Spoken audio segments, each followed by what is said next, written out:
So I'm Danny Zacharias. I'm a Cree, Anishinaabe, and Austrian man. I'm originally from Treaty One territory. That's Winnipeg, Manitoba. But my maternal ancestors, they were in central and northern Manitoba for many, many, many generations. I'm in Wolfville, Nova Scotia now. We've been in Nova Scotia since 2003. But of course, Nova Scotia wasn't called Nova Scotia for that long. Before that, it was Mi'kma'ki, the lands of the Mi'kmaq people, unceded and ancestral territory. And so I came here in 2003 to study at Acadia Divinity College. And then after that, I started working here, and now I'm a professor here. So I teach New Testament studies. And I also am an adjunct professor with NAIT's Indigenous Learning Community and teach and lead with them. And more than all of that, I'm a husband and a father, husband to Maria Zacharias, and I have 4 children, Lex, Jack, Ella Rose, and Hudson. Okay. So in your experience, what is the significance of apologies for Indigenous people? When we apologize for things like residential schools, do those matter? What's their value? Yeah, so I mean, words always matter, but words by themselves can just be vacuous and not mean anything if they're not accompanied by something. The apologies that arose from churches in the past goes back to the calls to action from the Truth and Reconciliation Commission, and specifically call 58. So 58 to 61 were directed to the churches, and call 58 was actually specifically for the Catholic Church and the Pope. But following that, because the Catholic Church was the dominant denominational body involved in the residential school, but they were not the only denominational body involved, other denominations followed suit with both apologies and then with actions that followed and restructuring and restitution and things like that. So those things are ongoing in many of those denominations. So they don't continue to apologize every single week or something like that. These were official things that the denominations did and resulted in some changes in those denominations on one level or another. We've seen recently how with now the unmarked graves starting to be found around the residential schools, a renewal of the call 58 for the Pope to apologize. It looks like this is more realistically going to happen. I certainly hope so. It's been, like I said, it was not only a part of the calls to action, but there's actually a timestamp on it. So when they published the calls to action, they asked the Pope to do it within a year, and that was many years ago already. And it's important for Indigenous folks across Canada because many of them still hold to a Catholic faith. And so the Pope, they still see as someone who leads their, their spiritual family. And therefore it's been obviously quite difficult for people who are Catholic, especially, to not have that acknowledged officially by the head of the entire denomination. So apologies do matter in that our words matter, but at the same time, like anyone would realize, apologies that aren't accompanied by actions that doesn't actually result in a new way to walk is not really of much value. The hope, I think, for instance, in Call 58, when they issued that, I tend to think that certain worldviews are more integrated than others. And in the Western mindset, we tend to abstract a lot of things. And so ideas and beliefs can exist and be somehow sit independently of our actions and the ways that we live. But that's not Indigenous worldviews that are more integrated.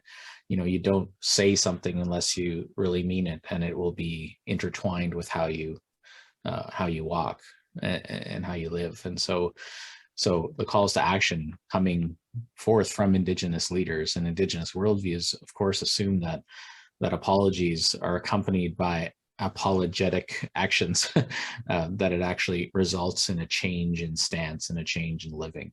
And this is unfortunately in the Western mindset. Sometimes we can divorce our words from our actions and the way we live, and that's a very disintegrated way of living. And so that's been the difficulty. So yes, apologies are important, but we need to recognize that as Indigenous people talk about apologies, apologies are not just words that are sent out into the ether. It's words that actually end up changing the way that you live, changing the way that you do things.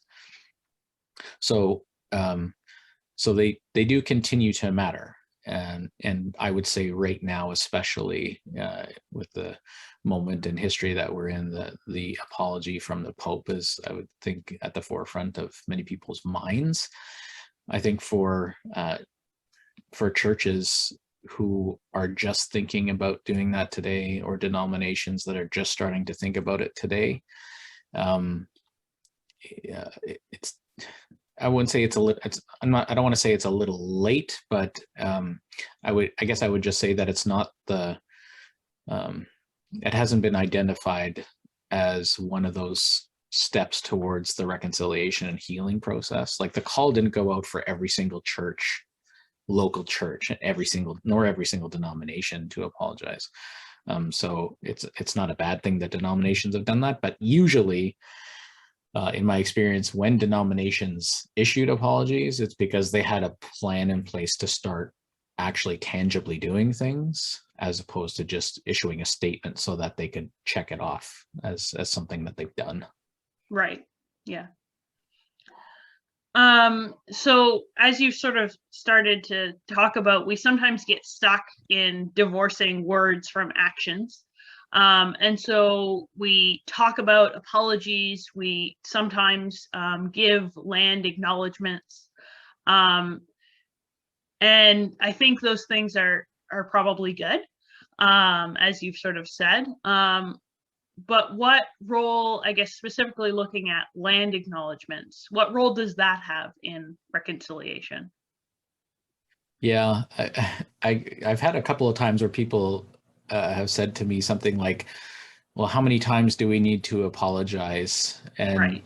I usually counteract and say, well, who's actually asking you to apologize? Like, it seems like for some reason people think Indigenous nations are asking people just to apologize and over, and that's not the case.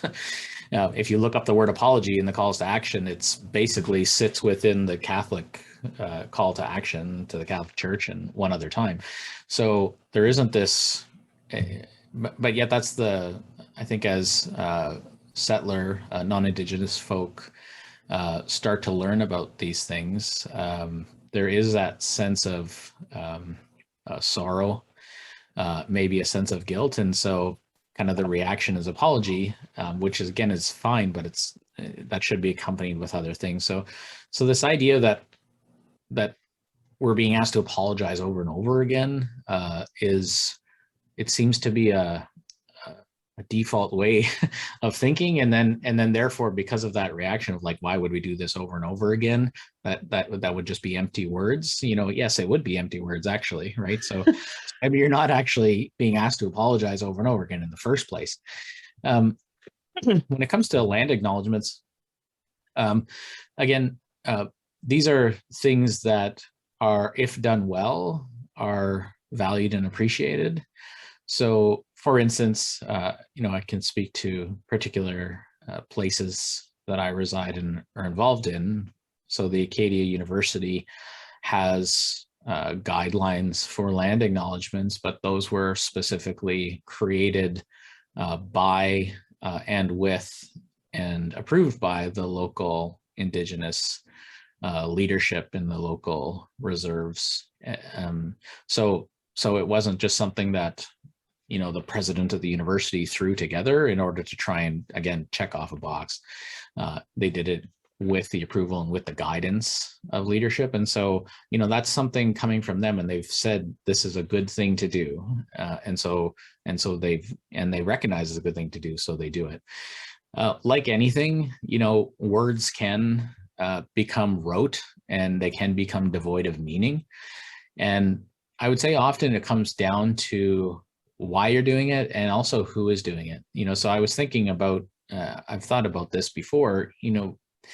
I've sat previously to being Baptist. I grew up in the Plymouth Brethren denomination, and the Plymouth Brethren, well, they don't even call themselves the denomination there. But anyway, that's a whole nother story. But they celebrate the Lord's Supper every week.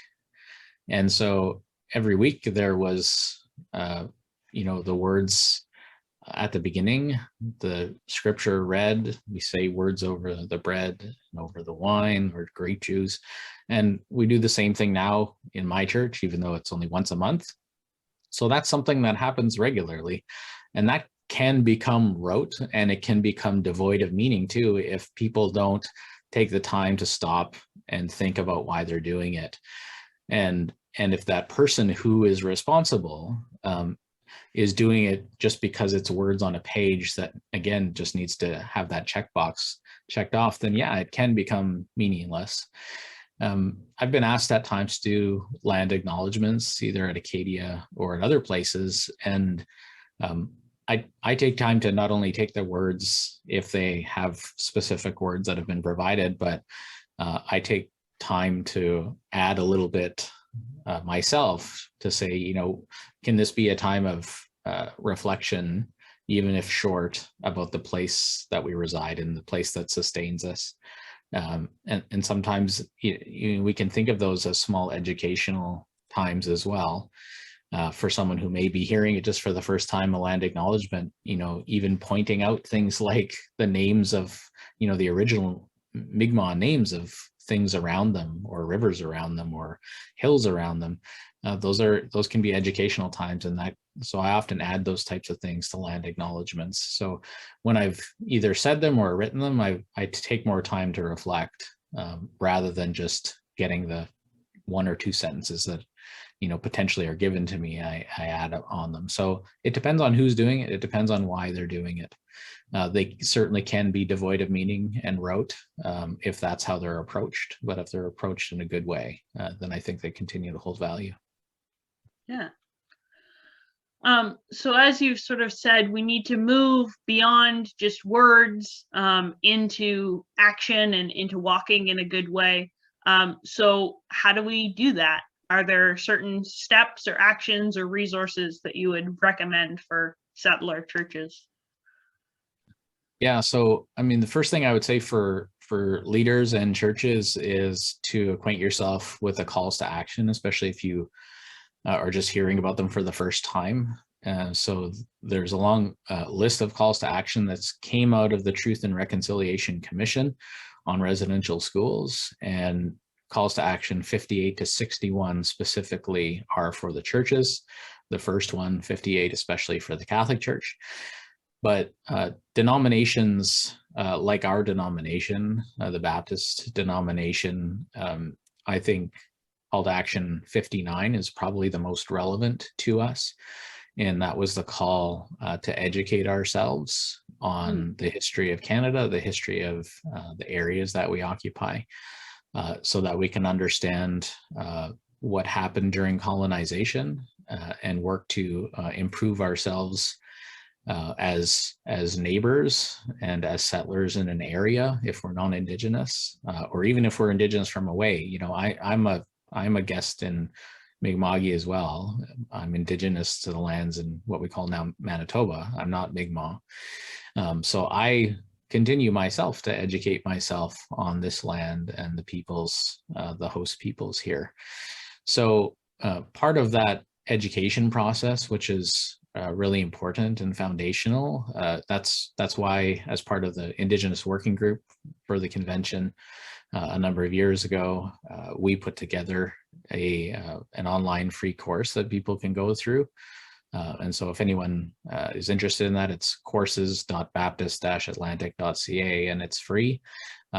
It takes 20 to 21 hours to do, and we've been really pleased to see an uptake in that in this past year. And so there's a number of churches that are doing it as study groups together, as well as individuals doing it. So that was part of our resolution a number of years ago at Oasis, where there was both an apology issued that was basically joining with the CBM apology that had been previously given, as well as some steps that we were going to do moving forward. And one of these was to promote this educational piece, which is again a direct response to the calls to action. I would also say for people just to begin the process of knowing the peoples around you, the Indigenous folks around you. And there's some very practical ways to do that. So for instance, again, for myself, I follow the news from the closest reserves to me. That's Annapolis Valley First Nation, as well as Glooscap First Nation. So I follow those to kind of be kept advised of going on, not only in the community, but that are important to them. That becomes part of what they put on Facebook or Twitter or whatever it might be to use, as well as following APTN. That's a news source that's by, so it's APTN is Aboriginal Peoples Network. There's also a maritime one or an Atlantic one called, it's KUKWES.com. And so that's news specific in this area. So it would be Google is how it's pronounced, as far as I remember.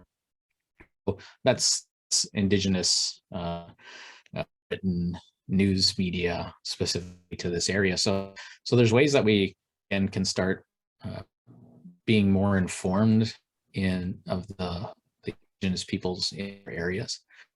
So that's another just practical step. And part of it is not only to be more informed about the people, but it's also steps towards hopefully relationship building, community to community and individual to individual. So often, I know Anna Robbins, for instance, said that when she came back from England, she had been in the UK for many years teaching. And then she came back as a professor. Now she's the president at the Divinity College here, but she remembers coming back and driving on the highway, she said, and she saw this sign that said, "Turn off here to go to Glooscap First Nation." And she said that's the first time she'd ever heard that there was a reserve, even though she grew up in the valley here, right? So these things were intentionally pushed down and hidden and pushed aside by the wider society. And so it's working for them to be as the host peoples, depending on where you are, there's that work towards cultural reclamation and recognition and reestablishment. And part of that is them trying to express themselves in different ways, and also pushing out so that people know about them and know about what they're doing, know about the things that interest them or concern them, right? And part of indigenizing yourself to a place is recognizing the concerns of the people in the area. So that's another thing that we can do. Okay.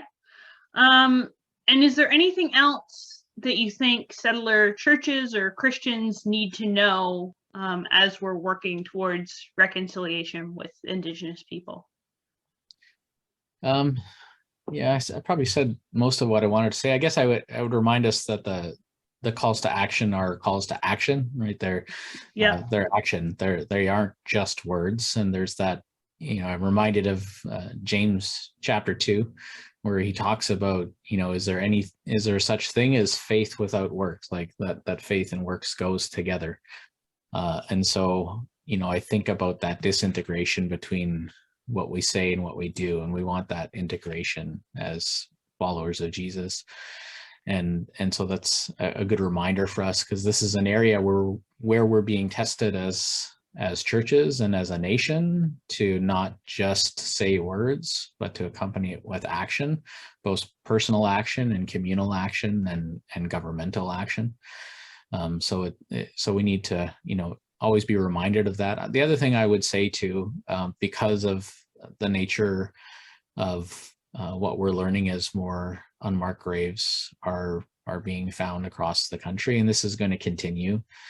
It's very easy, even for myself, to start to become numb to it, and to start saying this is just another news piece. And I just want to encourage my fellow believers not to let ourselves get too numb to tragedy, but rather to join people in lament, and join people in prayer.